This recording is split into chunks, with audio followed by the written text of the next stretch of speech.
Welcome to this edition of Live and Local from PATV, Public Access Television, Channel 18, Iowa City.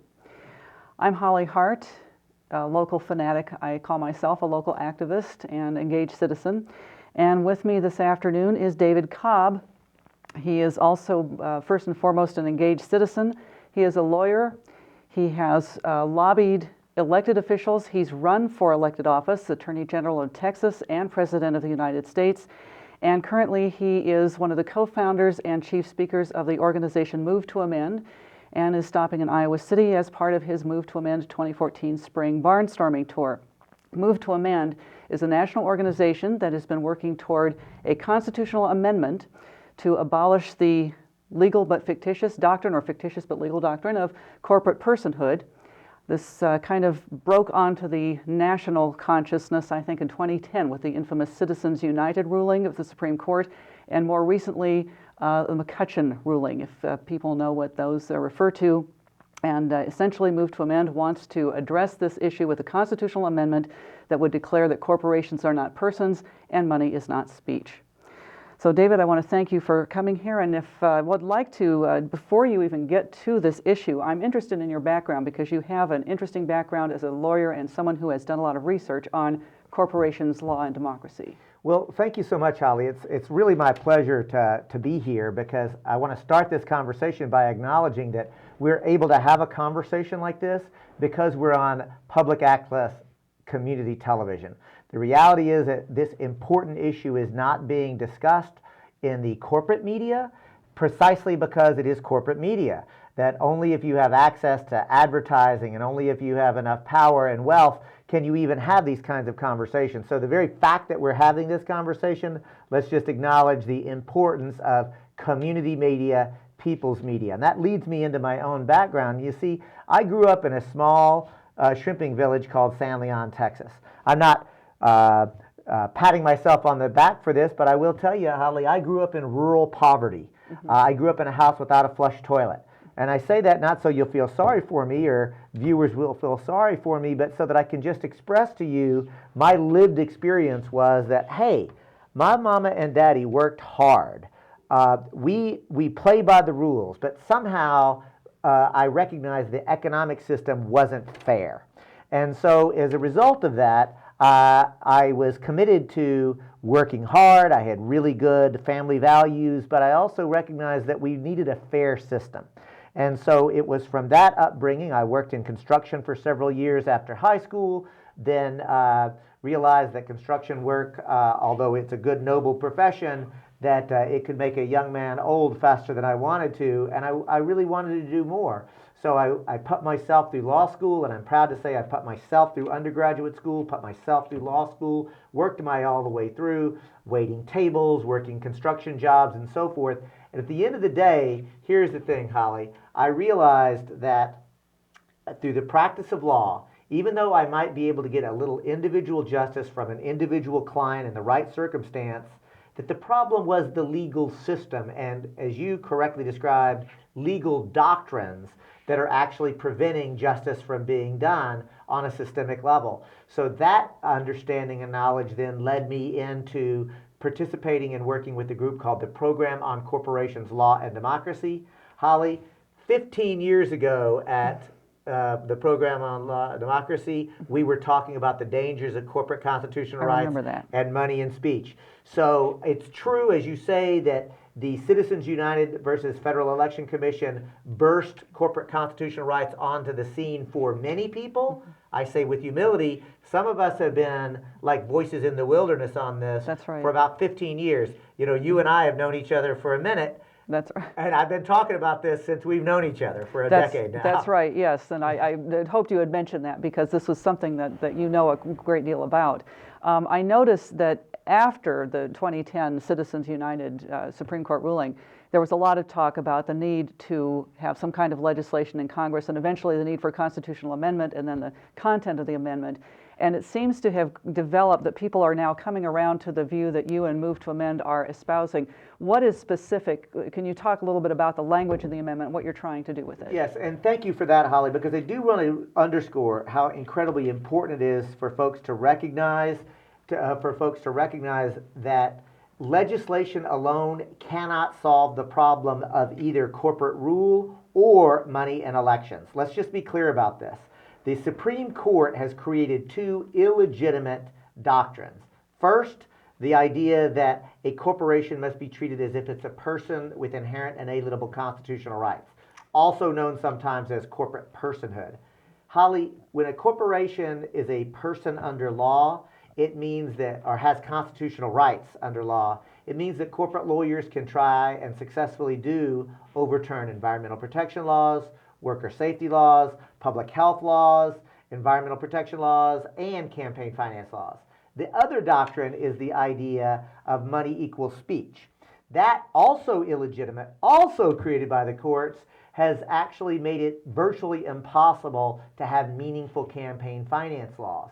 This has basically turned elections into auctions, and only wealthy people on the left or the right are able to actually participate. It's turning we the people from active participants into mostly spectators.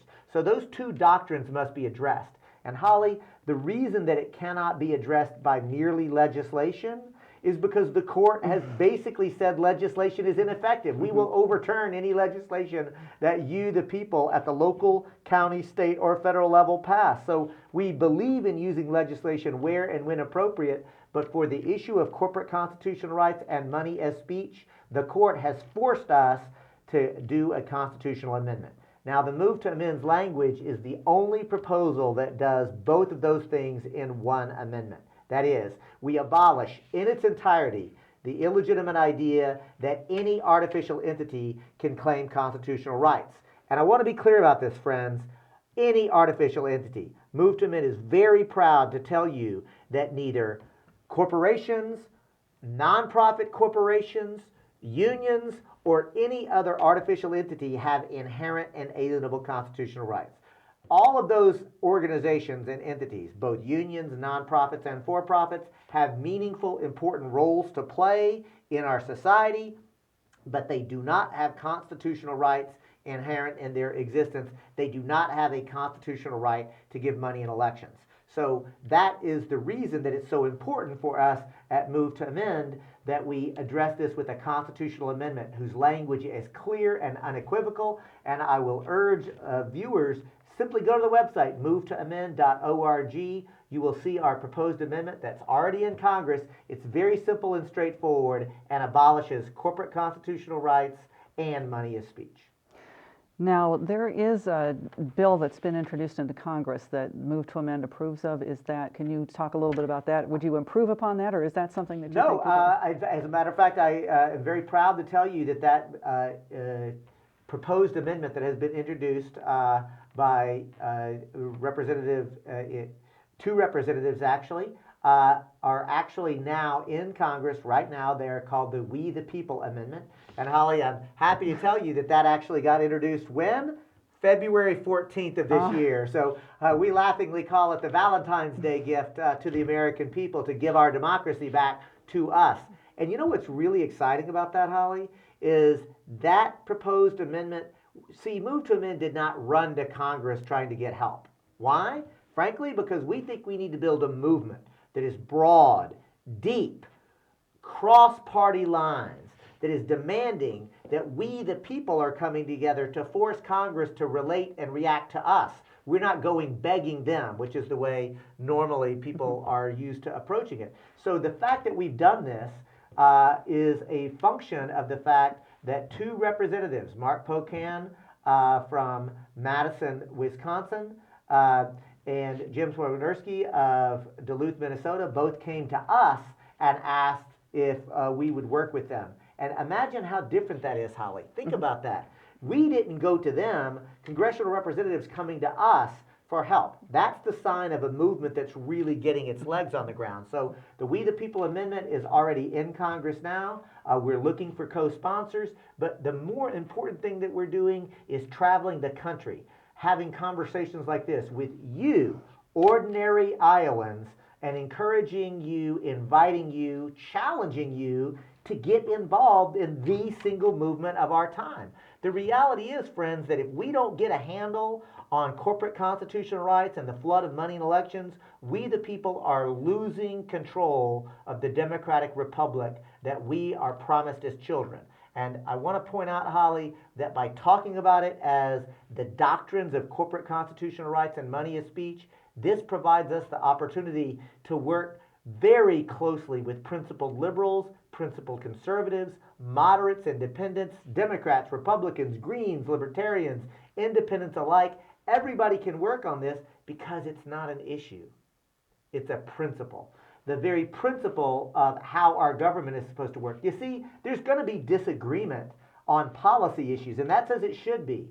But the principle of this being a constitutional republic, a democratic Republican form of government, where we the people collectively make our own decisions about how our society operates, but that no law, local, state, or federal law can violate the inherent, inalienable, constitutionally recognized rights of human beings. See, those principles, Holly, that's got universal agreement across the political spectrum. It's the reason Move to Men is growing faster than anything I've ever been part of. I think that's true. I just would like to mention, apropos of Congressman Cumming to move to amend and asking for help, we had a slightly similar situation in Iowa. We had a legislative staffer for a representative in the State House in Iowa in Des Moines approach the Move to Amend group in Des Moines and say, I want to work on this, here, I want you to do this.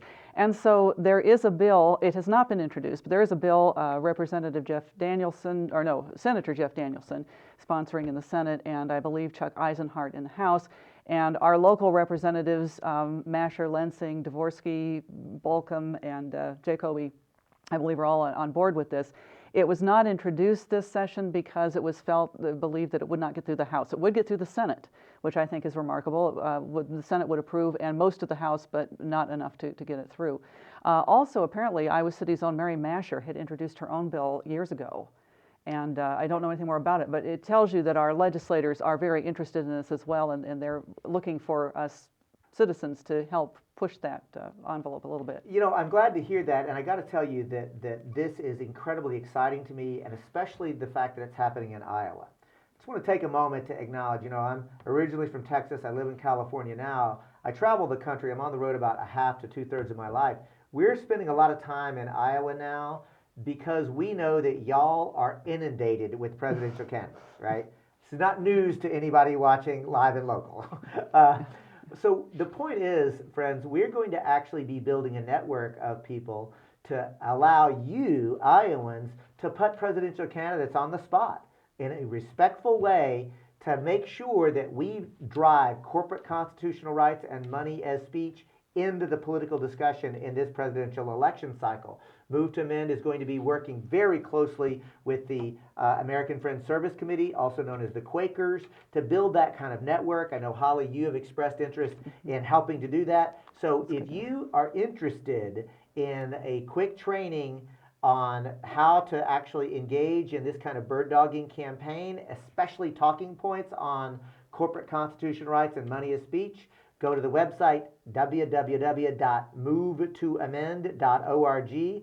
Sign up. That is, sign the petition there so that we can have you in our database so we can let you know about this going on. All I'm getting at is this. We are growing larger, stronger, and better organized every day. The reality is Move to Amend was 12 people in 2010. Today, we have 344,000 people and growing. We've helped 500 communities pass resolutions of support. 16 states, including Iowa, have passed resolutions more or less in support. And in addition to that, Holly, we've put this on the ballot in over 200 local jurisdictions so that local communities can actually vote on their position. Do they support a constitutional amendment to abolish corporate constitutional rights and money as speech? And get this, Holly, 200 times on the ballot, we've won every single one of them. We haven't lost yet. And get this, that includes in liberal bastions like Boston, Massachusetts, Madison, Wisconsin, San Francisco, California. But you know what? It also includes Salt Lake City, Utah, the state of Montana. And in the last spring election cycle in Waukesha, Wisconsin, which is Republican Governor Scott Walker's hometown, Move to Amend was on the ballot, and we won big. The reality is we are winning every single time we put it on the ballot. When I say that principled liberals and principled conservatives are working together, it's not rhetoric, Holly. It's working. What we are finding is that by approaching this issue as a principle of how our Republican form of government is supposed to operate, we find common ground and we win. That's great. I do have one question. You mentioned that Iowa has passed a resolution, and I was going to say it would have passed the Senate, but not the House yet. Okay. However, breaking news, we have had a few cities, and this is unusual in Iowa, but I think the fact that the Koch brothers trying to take over Coralville sent a warning flag up the state's spine. And the city of Dubuque was the first city to adopt a resolution. Davenport is said to be very close. Silvis, Illinois, which is in Illinois, but it's part of the Quad Cities. Little towns of Wapello and Eldridge are looking into this, and the Des Moines group is working on the Des Moines City Council. So it is something that's picking up interest. Locally, we'll be working on the Iowa City Council. We also have the Board of Supervisors, some of whom are very interested in this. So we hope to see some good news come from this area as well pretty soon. And I want to let you know, Holly, that we are going to not only be doing a bird dogging campaign for the presidential election cycle, obviously focusing a lot in Iowa because of that, but in addition to this, we're going to continue these resolution campaigns. So we have an opportunity to put it on the ballot in some communities by using a Democracy Day provision. In other places, we're working with elected officials who want to work with us. Again, we will work with anybody, conservative, liberal alike. And let's be honest, nobody likes the flood of money coming into elections, whether it's from corporations or unions or special interest or just wealthy individuals. And the fact that the Koch brothers tried to basically take over a small town is offensive. You know what would also be offensive? If George Soros or Sure. some Democrat tried to use their money Absolutely. to take over an Iowa town. See, Move to Amend is sincere. We are independent of both the Democratic and the Republican Party operatives. Because I'm going to be honest with you folks, we got to tell the truth. Principled liberals have been lied to and sold out by the ruling elite of the Democratic Party, who are basically carrying water for Wall Street America, big bankers, and corporations. But you know what, Holly? Principled conservatives have been lied to and sold out by the ruling elite of the Republican Party, who are basically carrying water for Wall Street America and the big corporations. So we have an opportunity for we the people to come together in and I'm going to say not nonpartisan, but transpartisan way. You can be a Democrat, you can be a Republican, you can be a Green, you can be a Libertarian, I don't care, you can be an independent. But let's build an independent force that is demanding that the leadership of both the Democratic and the Republican parties better get on board with Move to Amend, or frankly, we're going to replace you. It's just that simple. Both parties, you're on notice. The people are rising. I'm wondering if you could talk a little bit about, you've talked about strategy somewhat, but if you want to elaborate on that. And some people are calling for a constitutional convention or certain other types of an amendment that would, well, you've already talked about why regulating spending is not enough. But I'm wondering if you have any comments you'd like to share on any of those topics. Sure. So first of all, let's just be clear about something, my friends, that this idea of amending the Constitution, there are two ways that you can amend the Constitution. The first way that we're more used to hearing about is 2/3 of Congress makes a proposal and then it goes to the states for ratification. So ratification is the same, 3/4 of the states. The second way is, let's make sure we got that up and straight. The second way would be if 2/3 of the states call for a constitutional convention. You know what, Holly? We get to the point where we're almost going to have to actually make that decision, there is a Y in the road that you come to. But let's just acknowledge something. There's a lot of political road to travel before we have to make that decision, right? So Move to Amend sees our movement here, building and educating, building the power, building the movement, demanding a constitutional convention. We think that people who are making the decision, only Congress, no, only convention. This is a mistake to be fussing about that. So we are definitely clear. We're going to amend the Constitution. We are open to either source. And I do mean that. If we go the convention route, however, we at Move to Amend are arguing that we should limit the convention to dealing with corporate constitutional rights and money as elections. We don't think it's a good idea to throw a constitutional convention up for grabs for any discussion. Other people have other positions on that, right? But we at Move to Amend are clear that we should really be focused like a laser beam on the corporate takeover of our government and money as speech. Again, because these are judicial activist created legal doctrines. These are not principles that are in the Constitution. The founders of this country would never have gone along with the idea of either corporate constitutional rights or money as speech. So I have one question that's a little bit tangentially related, but we haven't really talked about. But as part of your work, you've also done anti-oppression work and workshops fighting racism. And I'm wondering if you'd want to comment on that and how that work ties in with your work with Move to Amend. Well, it does, because, I think that it's important to recognize, as I talk about the Constitution, I am so very proud of the American Revolution that kicked out the king and said, no more divine right of rule. We the people rule. And individual rights are protected. That's a beautiful sentiment. It's a very powerful, profound thing. But I also have to acknowledge the horror of the intentional, deliberate genocide of the human beings who already lived here, and the fact that the Constitution did not protect or apply to them. I have to acknowledge the fact that as wonderful as those principles are of a constitutional republic, it actually allowed and facilitated the enslavement of Africans who were forced to build this country with slave labor. I have to acknowledge the systematic oppression of women that was allowed under the Constitution. And then I realized, and I think it's important to underscore, you see, those evils were actually addressed by people's movements. It takes movements of people to actually not only amend the Constitution, but to change the culture. And so I want to be part of a movement and of a group of people who are saying, we don't want to exploit or oppress anybody. In fact, we want to create loving, compassionate society where loving, compassionate relationships are being encouraged, and so that our policies actually reflect those kinds of core values, because the values of love and compassion are the things that we're taught in any religious upbringing or any ethical, moral framework that we've ever been exposed to. So let's take that seriously and take the responsibility to actually engage at that level. So Move to Amend has created a training session for folks to help us understand our own history, both the positive and the negative, and to celebrate the fact that movements before ours have actually not just criticized, but have been proactive at making systemic transformational change. And when I say transformational, I mean the American Revolution itself was a transformation in society. The abolitionist movement, the women's suffrage movement, the trade union movement, the civil rights movement, every single one of those movements actually had to address and grapple systems of exploitation and oppression. And today, that's what our movement has to do as well. We have to be courageous. We have to be fearless. We have to be authentic. We have to be honest. We have to be loving. We have to be kind.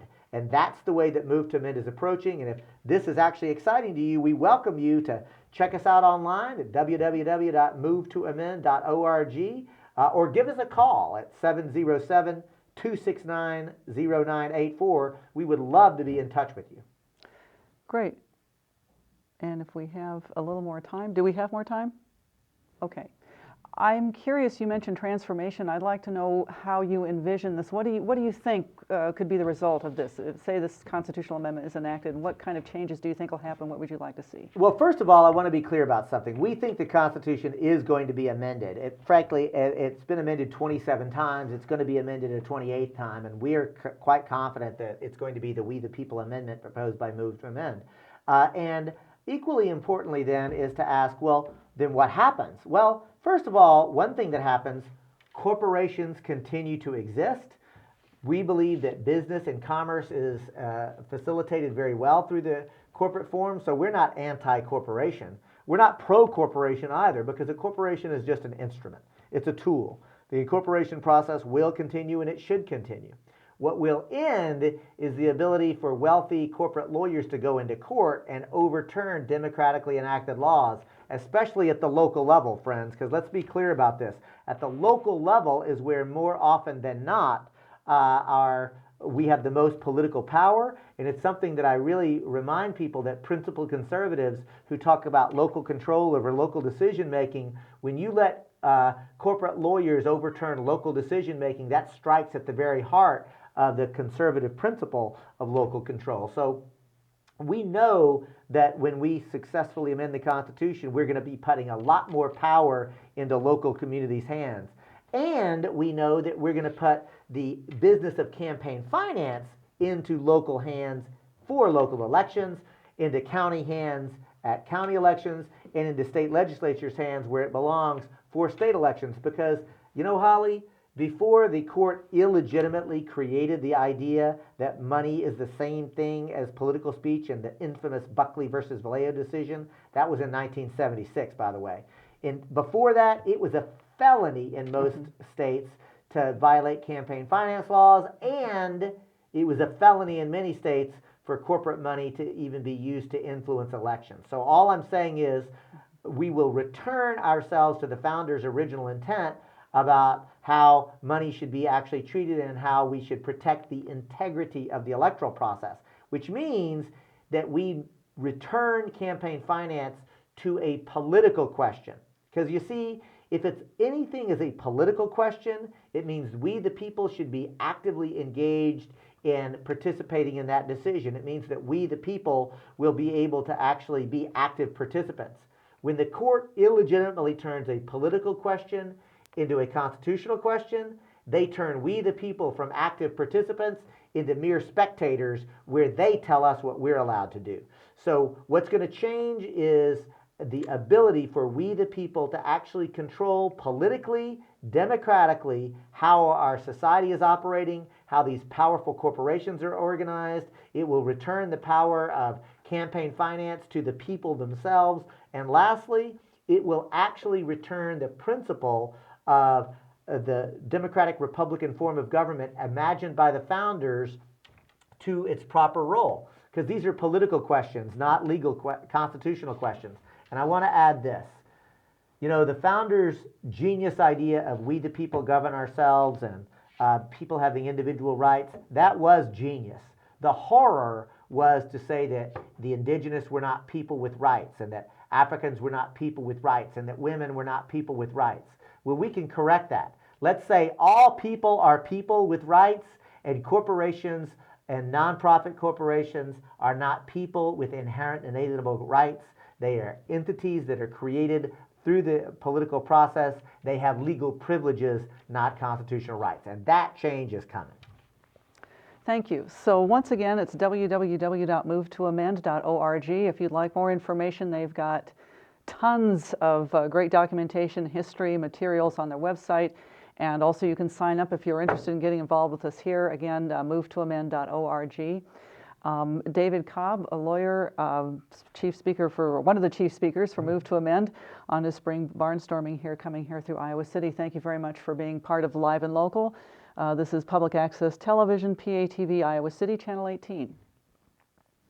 Thank you so much, Holly. It's a pleasure to be here, and I'm going to conclude the same way I began. Remember, you're being able to watch this program. I hope you were provoked. The only reason conversations like this are happening is because PATV stands for Public Access TV. This is our public airwaves actually being utilized for what they should be utilized. So thank you, and I hope that you'll learn to actually not just be a viewer, but maybe you'll get involved and start to create some media yourself. Because you know what? We can't just hate the corporate media. We've got to become our own media. And that's what PATV is all about. So I'm really honored to be part of it.